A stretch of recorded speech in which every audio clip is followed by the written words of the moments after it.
Herkese merhaba. Bugün sizlerle yeni bir seriye başlıyoruz ve bu seriye en çok yakışanın bol köpüklü, bol telveri, köpüğü hiçbir şekilde bitmeyen bir Türk kahvesi olabileceğine karar verdim. O halde öncelikle malzemelerimizi saymaya başlayalım. Taze bir Türk kahvesi, bakırdan cezvemiz, fincanımız, oda sıcaklığında suyumuz, kaynar su. Bu kaynar suyu fincanı ısıtmak için kullanıyoruz. Ve cezveden fincana kahvemizi dökerken köpüğünün telvesinin çekilmesini önlüyoruz. Ve şekerli severlerimiz için şekerimiz. Siz de bana aşağıda yorumlarda Türk kahvesini nasıl yaptığınızı ya da bu tarifi beğenip beğenmediğinizi belirtin. Eğer Türk kahvesi sevmiyorsanız da ne içtiğinizi ya da nasıl yaptığınızı bana anlatabilirsiniz. Çok teşekkür ederim. O halde tarifimizi yapabilmemiz için bu güzel tarihi mekanda ocağımıza doğru geçelim. Tarifimize başlayabileceğimize göre öncelikle cezvemizi, kaşığımızı ve kahvemizi alıyoruz.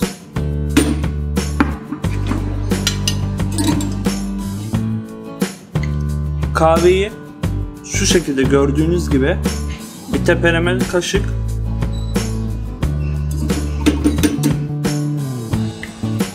ve onun yarısına yakını, yani dolu olduğunu düşünürsek şu şekilde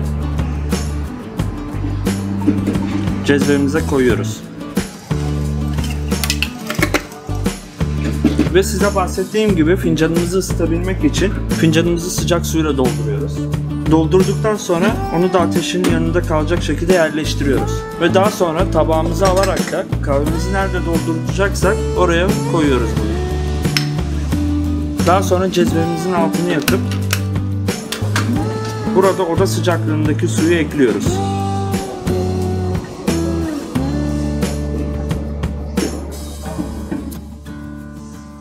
Bu kahvenin en önemli püf noktalarından biri de kahve pişmeye başlamadan önce kesinlikle karıştırmaya başlamıyoruz. Bu en önemli konulardan biri, çünkü kahveyi eğer pişmeden karıştırırsak küçük ufak kahve parçacıkları parçalanarak ağzımıza acımtırak bir tat verecek ve kahvenin o hoş kokusunu alamayacağız. Karıştırma zamanı ise kahvenin suyla beraber yukarı doğru çıkmasından ve üstünün çamurumsu bir tabakaya gelmesiyle anlıyoruz.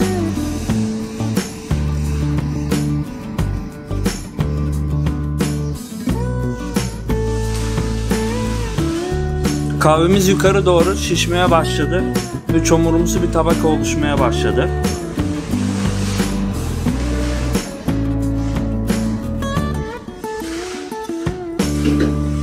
Onun için karıştırmaya başlıyoruz. Bir diğer nokta da sadece bu kadar. Daha fazla karıştırıp kahvemizin yine parçalanmasını engelliyoruz.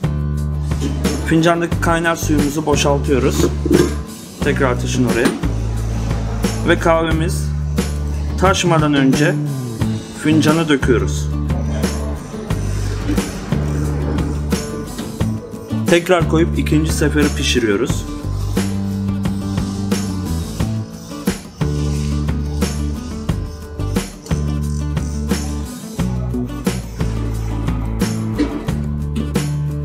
Ve 3.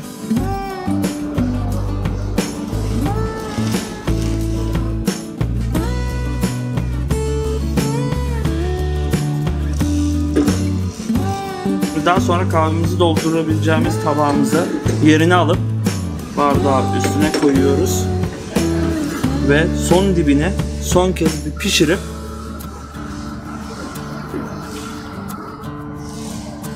kahvemizin üstüne ekliyoruz.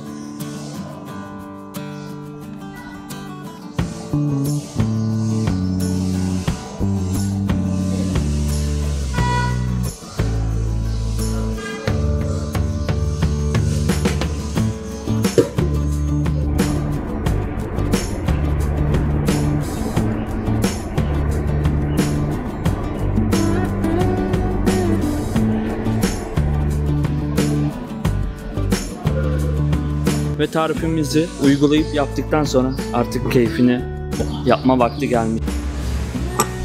Afiyet olsun.